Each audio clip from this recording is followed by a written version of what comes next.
Introducing California head coach Cuonzo Martin and senior forward David Kravish, and also from the Sports Information Office from California, David Kravish.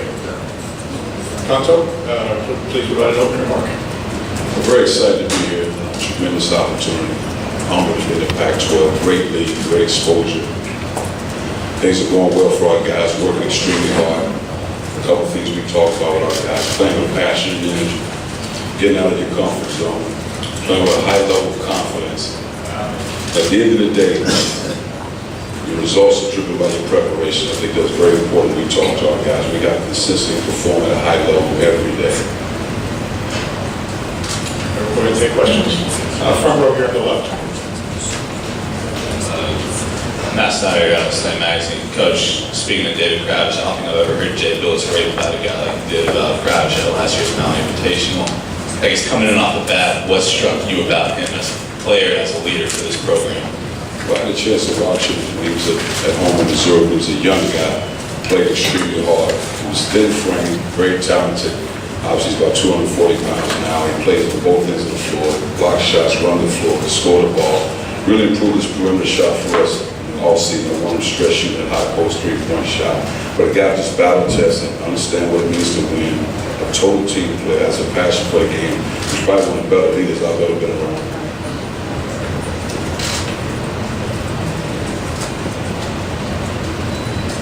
Fourth row, just the left side of the post.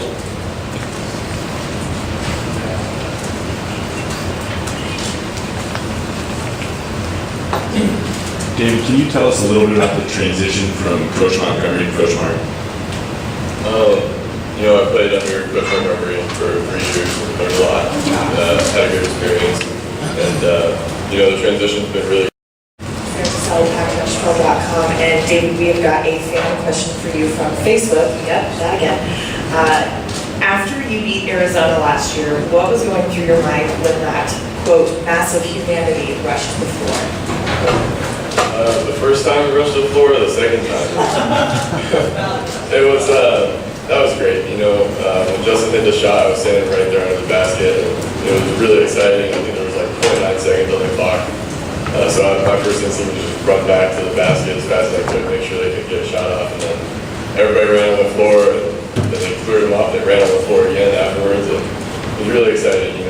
Got a little claustrophobic, had to remember that I was 6'10", so I could breathe, but it was really exciting. I'll stay right in the center.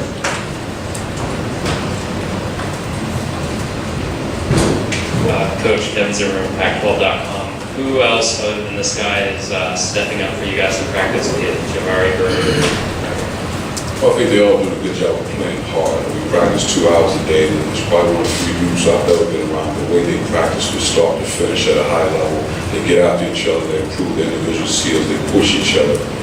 But it's hard to say an individual guy, because they're all working very hard. I think Jabari Bird is a guy that's getting out of his comfort zone. He's playing on both ends of the floor. He's defending on both ends. He's working hard. He's pushing the ball. He's attacking around. He's rebounding the basketball. I think that's the biggest key to this game, to be able to get rebounds out of his comfort zone and just learn how to defend it at a high level on the perimeter. Fourth row.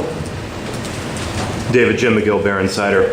As a skinny, barely 200-pound forward in high school coming into Cal, did you ever picture yourself being the primary post in one of the top conferences in the country? And how has your increased strength and weight gain over the years helped your game? Coming in, like you said, I weighed a little under 200 pounds. And, I came into college from my recruitment knowing I was going to have to work really hard to play because I was undersized and I was probably getting pushed around, and that's what people see.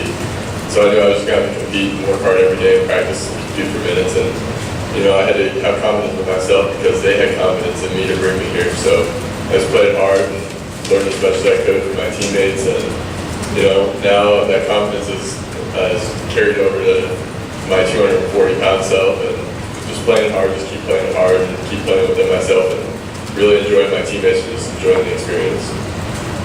Sit right here in the center. Coach Daniel has been from USA Today Sports. You're one of 3 new coaches in the league this year. As a coach, how do you know when it's the right time to make a change from one job to another?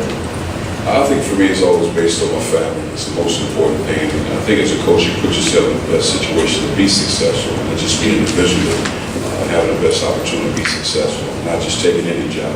And one you feel like is the right job for you, so you can have an extended stay is the most important thing. And I just felt like this was right for me as a coach.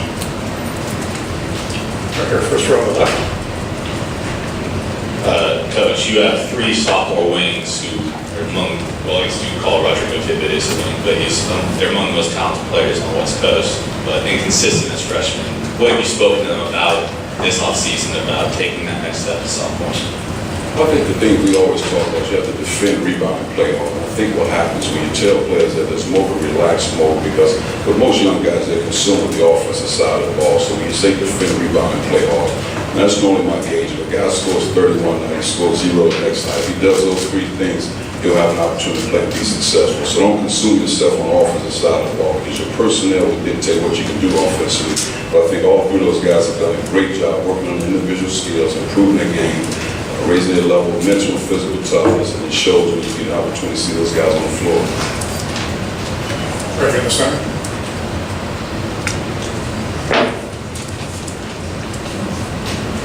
Southern Tribune. Coach Martin, is there a significant basketball culture change going from Tennessee to Cal, SEC to Pac-12 in depth or sort of emphasis or anything like that? Well, I think coaching is coaching. I think for me personally, my style is, a level of toughness, defend, rebound, play hard, try to push the ball in transition, you have an opportunity. Not run your offense, execute what you're trying to do, defend, maximize your talent defensively, put your guys in a situation to be successful. I've never been really a zone guy, but I see ourselves playing some zone until we get to the level we need to be defensively as far as our man is concerned. But I think when you gauge, actual SEC, I think it's coaching. I think you coach according to your personnel. I think out west is more of a fast-paced, free-flowing offensive style, in my opinion. I think when you go back east, it's more of a grind, physical, banking type game. But I think at the end of the day, talent wins out, and coaching is the bottom line. You put your guys in a situation to be successful. I'll take one more question over here on the left.